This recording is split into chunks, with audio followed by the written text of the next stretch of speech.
Women have this really horrible expectation to martyr themselves for their children, to disregard what is best for them in order to be the best mom possible, and that starts in pregnancy.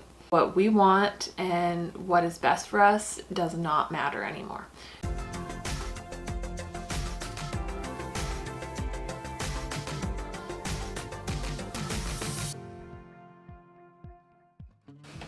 Hi everyone, welcome to this week's video.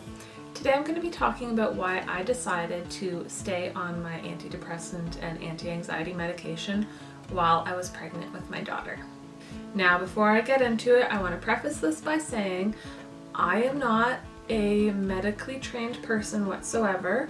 I'm just telling you why I made this decision for me and for my baby, and I highly encourage you to hear what I'm saying. But if you're pregnant and you're thinking about either not taking your medication, going off, or staying on them, please talk to your doctor about it, because everyone is different. Everyone's risk-benefit analysis is different, so don't take what I say and just go with it. Make sure you run everything you do with medications by your doctor first.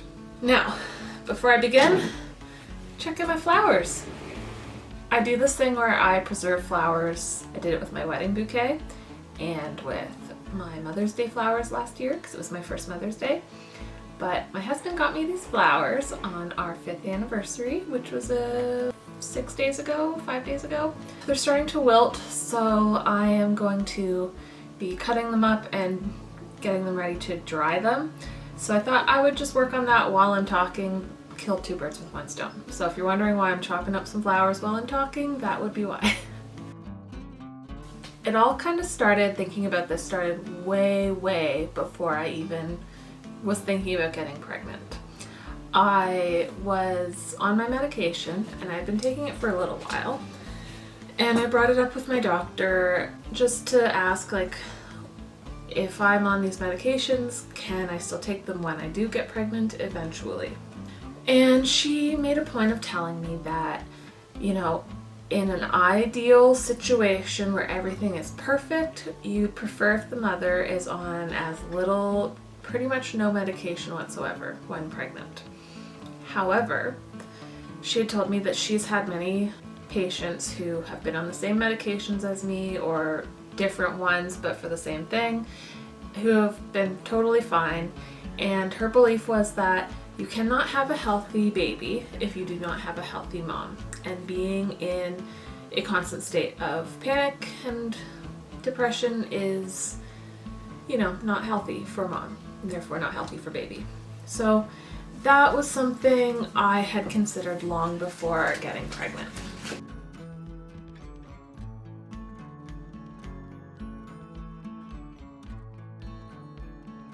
So when I did eventually become pregnant, it became something I was very concerned about, because now it's real. Now it's not something I'm just thinking about in the future. So again, I talked with my doctor about it, and at the time I had been doing really good. Surprisingly good, in the sense that I wasn't experiencing the anxiety I expected I would upon finding out I was pregnant, just because of my really bad health anxiety. I was expecting to be a complete mess, but I was doing really good. So when I spoke with my doctor about it, I said I do want to try to decrease one of my medications. So one of my medications that I'm on, Wellbutrin, I decreased that by half, and I stayed with my Cipralex and decided to just do that for a while and see how that went. By the time I was 12-ish weeks, I think it was when I first saw my OBGYN. Before that, I was just working with my primary doctor.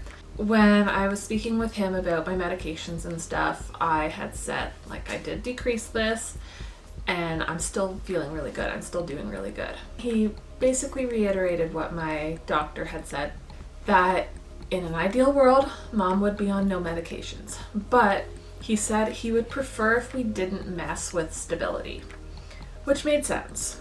He basically said that we should leave it as is, and then if we want to decrease it in a little bit, we could, or not, or increase it if need be. We'll just basically play it by ear. He spoke to me about the different risks involved with being on these medications with having a baby. Cipralex, I had read somewhere online that in the 3rd trimester it can affect the lungs, but that's not actually something my doctor even brought up. It wasn't a concern because it's not something that happens often enough to be a concern. What he did bring up, however, and something I hadn't even thought about, was the fact that if I'm on this medication, the baby is getting some of that medication. And after being born, the baby could actually experience some withdrawal symptoms. So he said that basically he's just going to put a note in my file so that whoever's looking after me and the baby afterwards would know to look out for that kind of thing. And then it's not something I heard about at all afterwards. My guess was that due to the fact that I was breastfeeding, she was still getting micro doses of it. That's just a guess though.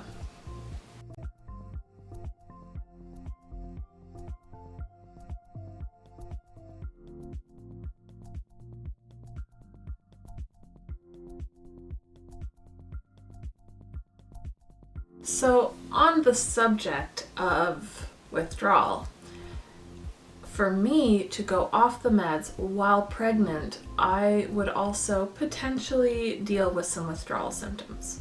Obviously, I would very slowly decrease the medication to reduce the chance of me having some sort of withdrawal effects, but that was also something that I had to take into consideration.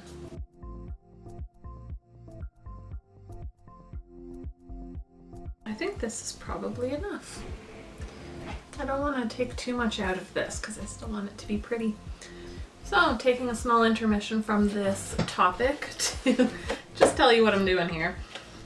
This is my container of silica gel. It's basically that stuff in those little packets when you buy products that come in boxes. There's always that little packet and it says silica gel. It also says not to eat. Smart idea. Now there's a cat meowing. Great. Anyway, this stuff is excellent for drying out flowers. So basically you want to have flowers in it for a few days and it will suck all of the moisture out and leave you with like a nice preserved flower. Anyway, pretty much all I've been saying so far is stuff that went into my risk-benefit analysis that everyone needs to do when making decisions about medicine. Especially now with the new vaccine because of the pandemic. That's something that everyone has had to, weigh the risks and benefits and think about like, what are the risks of if I take the vaccine versus if I get COVID and, stuff like that. So it's the same thing here. I had to think about risks versus benefits, and the benefits for me outweighed because there were also risks to going off of the medication. So not only was there a risk of me experiencing the withdrawal symptoms, there's also risks of not having treated depression and anxiety. So I needed to remember and realize that, especially because of my health anxiety, going to the doctors always put me in a very anxious position. And if you've never experienced anxiety before, it's not all here. It's throughout your body. You feel it throughout your body.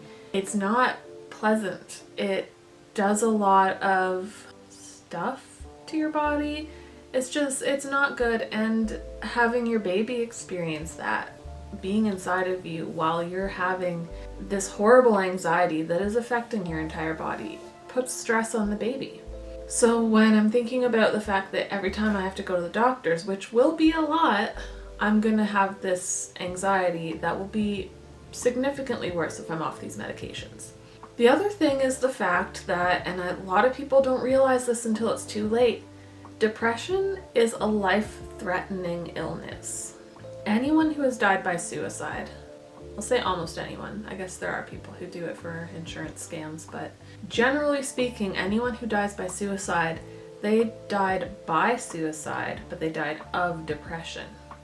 It's not something people want to think about. I get it.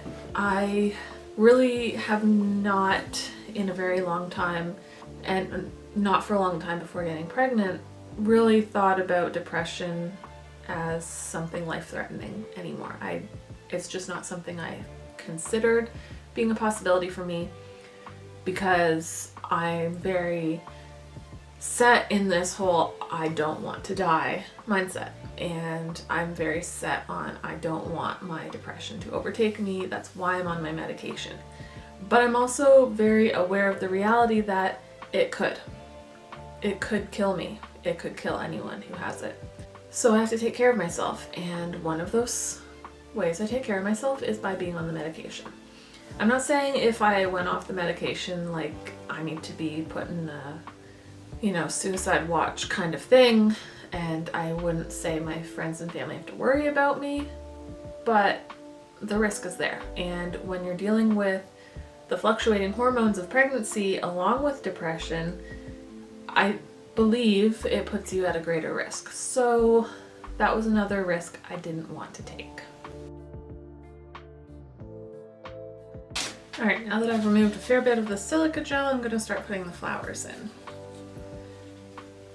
Love this one.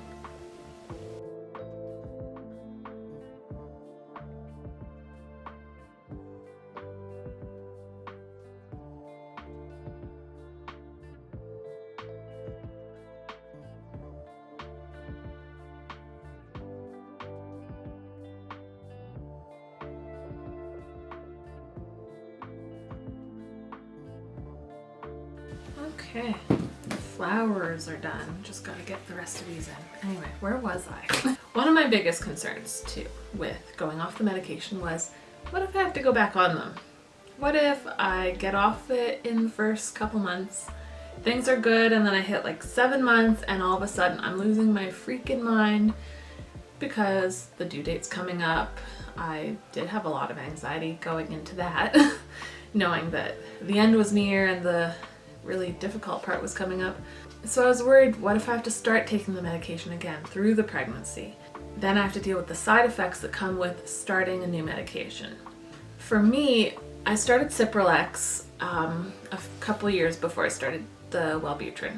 So when I started the Cipralex, I had a lot of side effects where I felt really dizzy throughout the day and almost felt like I was drunk.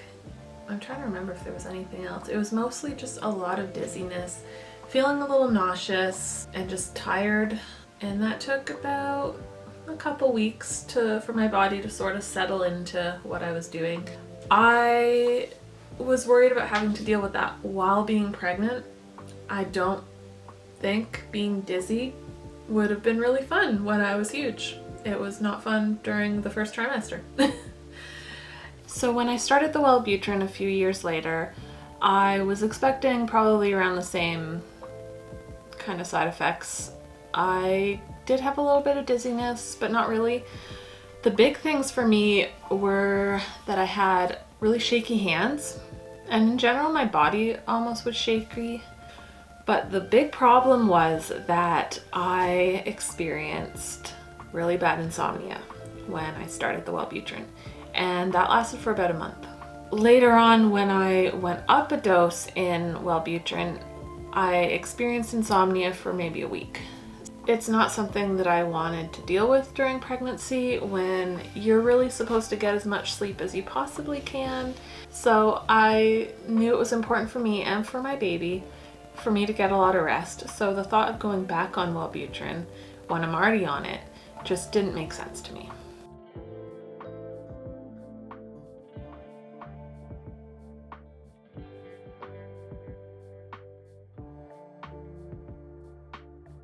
So basically, I made decisions during my pregnancy for me, for myself, and those decisions were obviously with my baby in mind. Women have this really horrible expectation to martyr themselves for their children, to disregard what is best for them in order to be the best mom possible, and that starts in pregnancy. And we're often given this message that what we want and what is best for us does not matter anymore. When in fact it does. Because here's the thing, if I was experiencing a lot of the things that could have happened if I went off my medication, losing my daughter to miscarriage is a possibility, and potentially at a higher risk. At least that's how I felt. If I was under this stress and anxiety, it would stress her out. It would stress out the fetus, stress out the embryo, and that can increase the risk of miscarriage. If I died, also, she would not have made it. So moms need to remember that they matter. Not just moms need to remember. Everyone needs to remember moms matter.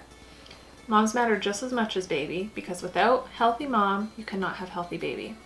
For me, staying on meds was the healthiest decision I could have made for me, which means healthiest decision I could have made for my baby. And today, Cassidy is almost 2. How did that happen? She is very healthy. She is happy most of the time. Toddlers aren't always happy, but she's a very happy girl. Except the other day she fell and hurt her lip, but I don't think that had anything to do with my medication. So yeah, moms, do what you gotta do. Take care of yourself, and anyone who tells you you shouldn't be taking care of yourself, punch them in the throat. So that's really all I got. That is why I felt like staying on my medication was the best for me and my baby. And I'm gonna finish up filling up this with the silica gel. I'm gonna leave it for a few days, and maybe I will film my next video while I dig it all out. Let me know if that would interest you. I don't know how much this whole flower drying thing is that interesting to whoever's watching this, but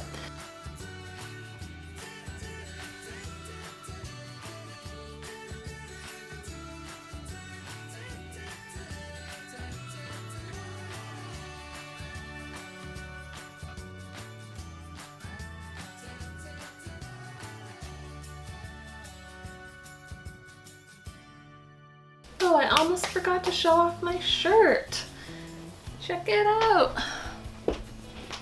I thought this shirt was fitting for today. I actually made this whole thing a bit smaller because I didn't like how big it was. This was a sample. I got it in. I was like, let's shrink it so it's a little smaller. So if you buy this shirt from my Etsy shop, the text and the thing will all be a little smaller, so don't worry. See you guys later. Bye.